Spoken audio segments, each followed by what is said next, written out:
রাজনীতিতে জড়িয়ে হারিয়ে যাচ্ছেন শিল্পীরা। প্রকাশ্য রাজনৈতিক পরিচয় ও আওয়ামী রাজনীতিতে সম্পৃক্ততা থাকার কারণে শিল্পীরা পড়েছেন সংকটে, বিশেষ করে যারা প্রকাশ্যে শেখ হাসিনার তাই সমর্থন দিয়েছিলেন। আন্দোলন চলাকালীন ছাত্র জনতার বিরুদ্ধে দাঁড়িয়েছেন তারাই আজ বিপাকে।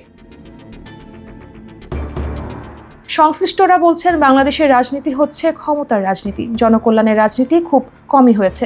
এ কারণে ক্ষমতাসীন দলের সঙ্গে যারা আষ্টে পৃষ্ঠে জড়িয়ে থাকেন তারা ক্ষমতার পালাবদলের সঙ্গে সঙ্গে নিগৃহের শিকার হন। সম্প্রতি প্রায় 2 ডজনের বেশি শিল্পীর নামে হয়েছে মামলা, আবার অনেকেই গ্রেফতার হয়ে রয়েছেন কারাগারে। এসব শিল্পীর বিরুদ্ধে চেষ্টা মামলার অভিযোগ গৃহীত হয়েছে। তাদের মধ্যে রয়েছেন আসাদুজ্জামান নূর, মামুনুর রশিদ, সুবর্ণা মোস্তফা, মমতাজ বেগম সহ আরো অনেকেই। এদিকে অনেকেই বলছেন, সমাজের আয়না হচ্ছেন শিল্পীরা, কিন্তু তারা যখন রাজনীতির মাঠে সক্রিয় হয়ে ওঠেন তখন সেই আয়নায় দাগ পড়ে। গত কয়েক বছরে আমাদের দেশে বহু নামকরা শিল্পী রাজনৈতিক মামলায় জড়িয়েছেন। কেউ সরকার বিরোধী মন্তব্য করে বিপাকে পড়েছেন, কেউ আবার দলীয় কোন্দলে পড়ে ক্ষতিগ্রস্ত হয়েছেন। এই পরিস্থিতি তাদের ক্যারিয়ার এবং মানসিক স্বাস্থ্যের ওপর বিরূপ প্রভাব ফেলেছে।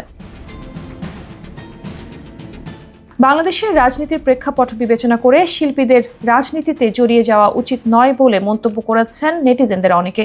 তাদের মতে, নির্দিষ্ট কোনো দলের হয়ে কাজ করা, রাজনীতিতে সক্রিয়ভাবে জড়ানো কোনো শিল্পী নিরপেক্ষ হতে পারেন না। তবে শিল্পীদের রাজনৈতিক দর্শন থাকাটা দোষের কিছু নয় বলেও মন্তব্য করেছেন কেউ কেউ। এ প্রসঙ্গে অভিনেত্রী জাকিয়া বারী মম গণমাধ্যমে বলেছেন, সক্রিয় রাজনীতি শিল্পীদের কাজ নয়, শিল্পী হবে সার্বজনীন। তিনি তার শিল্পকর্মটা ঠিক মতো করবেন। এটাও ঠিক, মানুষ যখন কোনো রাষ্ট্রে বসবাস করেন তিনি নিরপেক্ষ হতে পারেন না, কোনো না কোনো পক্ষের প্রতি তার সমর্থন থাকে, এটা স্বাভাবিক, কিন্তু সেটা যেন অন্ধের মতো না হয়।